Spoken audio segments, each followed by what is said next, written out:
Hello coin collectors out there, welcome back to the Big D Coins channel. Now imagine if you had this obverse right here on top of this reverse right here with this particular metal content. And that's what would create the 2000 Sacagawea dollar/quarter mule error. Now that coin ranks number 6 on the PCGS top 100 modern coins and has sold for quite a lot of money. So that's what today's video is going to be about. We're going to talk about these coins right here, as well as talk about some other mule error definitions, as well as different errors and varieties with this Sacagawea dollar coin. Now, before we get into this particular error and variety type, let's briefly touch upon two of the other Sacagawea variety coins that we have talked about today or earlier on this particular channel. So the two that we've already covered, if you want to go back and watch, are the Cheerios dollar coin. Now, these dollar coins were made with enhanced tail feather definition to them, and these were sent out in Cheerios boxes in the year 2000 as part of a promotion.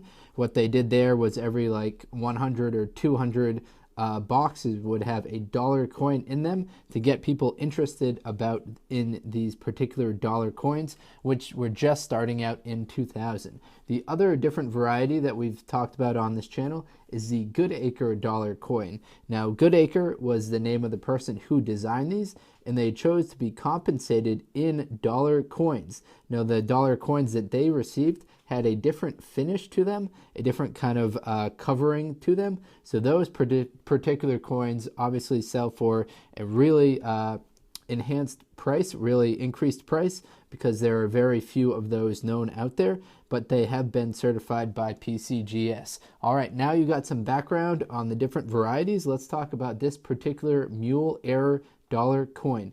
Now, a mule error exists when you have a different obverse than you have reverse, meaning you have kind of a different mix match. Sometimes you'll see a mule error when you have this particular like design on the obverse, but if you had just a regular Washington reverse right here before they switched over to the state quarter series, or kind of vice versa, if you had the state quarter reverse right here, but then you had the date on the front. Now that's a very kind of a lot more common type of mule error. Sometimes you'll see there's a famous mule error that has the 1959 penny, which was supposed to be the Lincoln Memorial, but it actually has a 1959 on the front, and then on the reverse it has the wheat ears on the both sides of it. So that's another example of mule error coins. So that's what you're looking at when you hear of these particular mule errors. Now, for this specific one, in May 2000, now remember these coins just came out in 2000, the Sacagawea dollar coins, Frank Wallace from Arkansas discovered the first authentic mule known on U.S. coin, known for this particular U.S. coin, on the 2000 Philadelphia Mint Washington quarter obverse struck with the reverse of the Sacagawea dollar. A mule is a combination, as I said, of two different dies that were never intended to be together.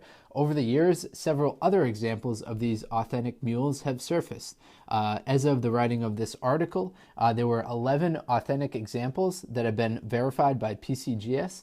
In early 2000, a dollar coin, a mule that we're talking about right here, sold at an ANA convention for a price of $29,900.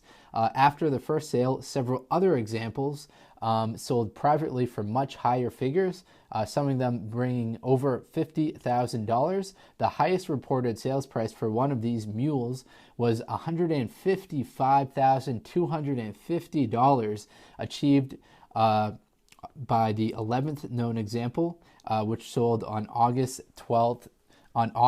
2012. Now, that 11th known example was owned by, it doesn't say here, but it's known as the Treasury specimen. It was first reported in August 2000. Excuse me, that was the wrong one. Apparently, a new discovery. It was sold at the August 2012 Stacks Barrows sale, which you can look up if you're interested. You can always look up these past auction results online. And that one sold in August 2012 at Stacks Barrows for $155,250. Now that is the most recent sale for this particular Mule Era coin. I bet a lot of other people have them. They're just kind of sitting on them and waiting to sell. In case you're unfamiliar with the Sacagawea metal content that this Mule coin is on, the metal composition for this particular coin is 88.5% copper, 6% zinc, 3.5% manganese, and 2% nickel. It's got a total weight of 8.1 grams. Now on the obverse, we see Sacagawea and her infant son. Her infant son's name is Jean Baptiste. So we see Sacagawea carrying her infant son. Now, Sacagawea was a member of the Shushan Indian who assisted the historic Lewis and Clark expedition. On the reverse, when we flip it over, we see a soaring eagle encircled by the 17 stars. The 17 stars represent each state of the Union at the time of the Lewis and Clark expedition, which was in 1804. So hopefully you enjoyed this video. Gave you kind of some cool information about the number 6 ranked coin on the PCGS Top 100 list. That is the 2000 Sacagawea $2 Mule. Now there are only, as I said, 11 authenticated examples by PCGS, so these ones are a lot harder to find. But as economics teach us, the harder they are to find, the more that they will be worth. All right, hopefully you enjoyed. Best of luck coin collecting out there, everyone. Take care.